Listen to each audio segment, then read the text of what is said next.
Hey guys, Raya here. As part 2 of my glass experience, I was able to go into the actual workshop and work with liquid glass. Watch as I give it a try. I went back to the same studio for my glass blowing class. There were so many cool pieces of worked glass as well.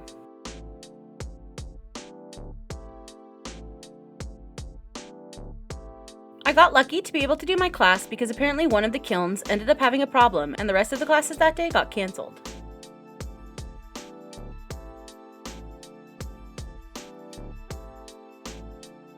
I started by putting on gloves and arm protection sleeves. I picked my colors and we got started.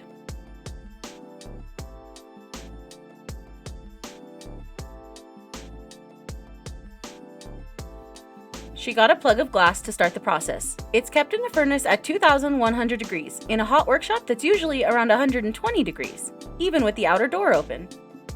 She started the shape, and then I helped round it out with the smallest rounding tool, which I kept having to dunk in water since the glass dries it out so quickly.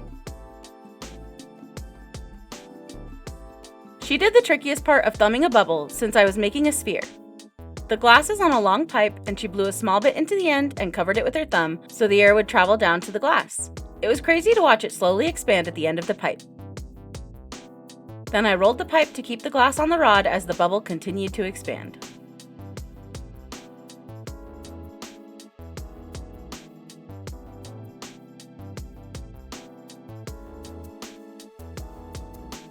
She got it hot again, and I laid it in the color.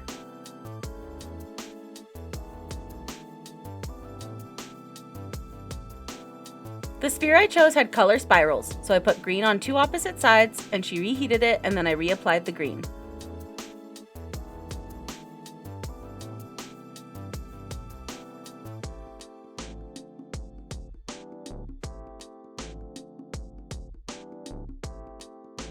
Then she got it hot again, and I applied the blue on the other sides, and we repeated that process once more.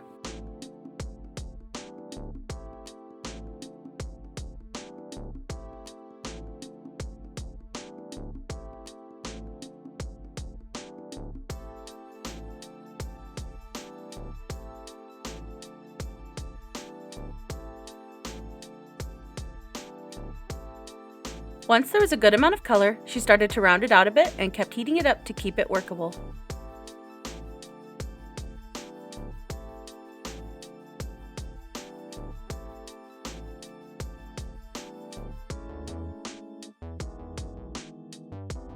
She had me twist the rod as she pinched the tip until it had the amount of spiral I wanted.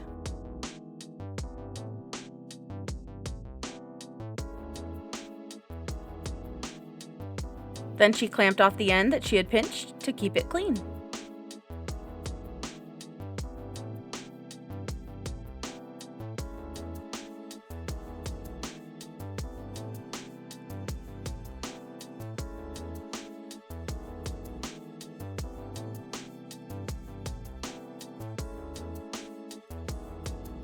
Once it was hot and rounded again, I used the second size of rounding tool to fix it up.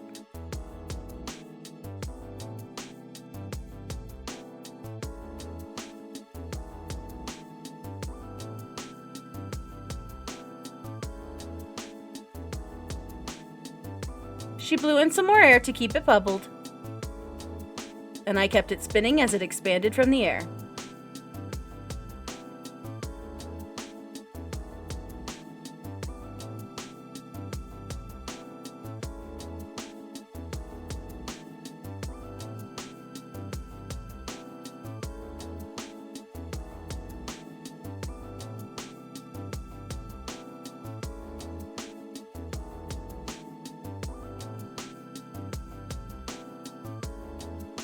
She got a new layer of hot glass on the whole thing to enclose the colorants, and I used the final size of rounding tool to curve it some more.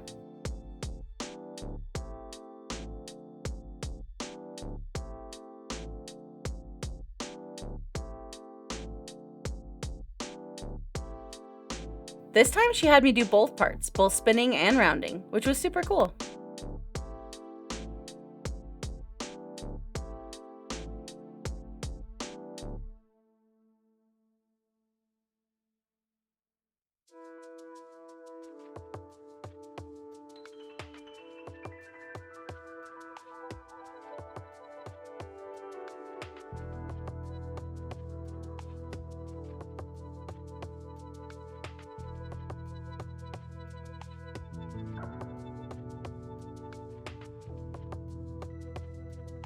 Then it was time to start shaping. We used these pinchers to start to make a neck, reheating the glass and pinching it multiple times.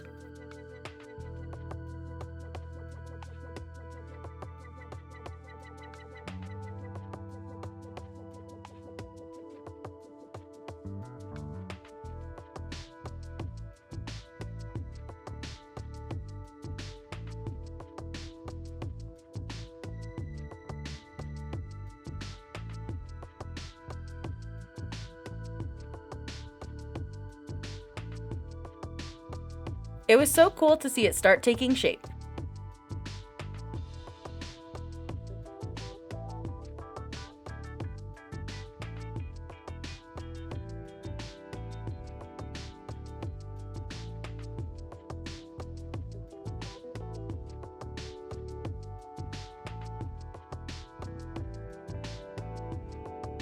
Once the neck was thin enough, I kept it spinning to keep it round and centered, while she got a plug of glass to make the base.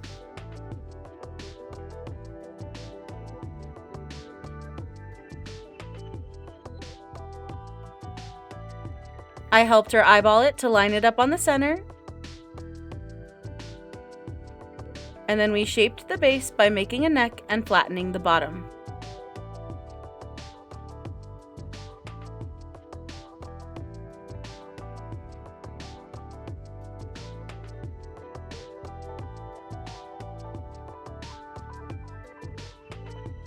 I spun it some more as it cooled.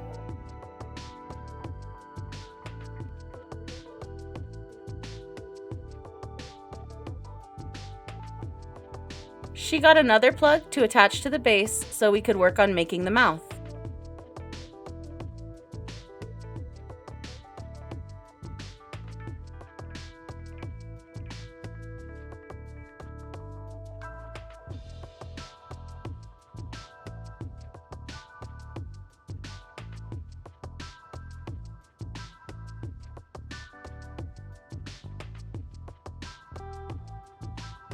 Once she attached a new rod to the base and it cooled, she tapped on the neck we had made to snap the sphere off of my rod. I put the rod in a bucket to cool, and she reheated the sphere to make it workable again. We used the pinchers to spread open a gap to make a mouth for the sphere. She had me do it until it was the size of opening I wanted.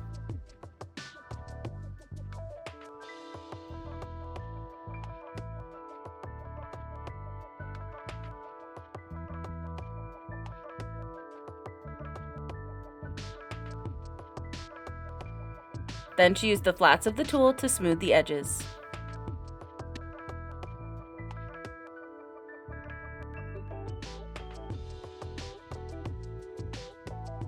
The final step was removing it from the rod.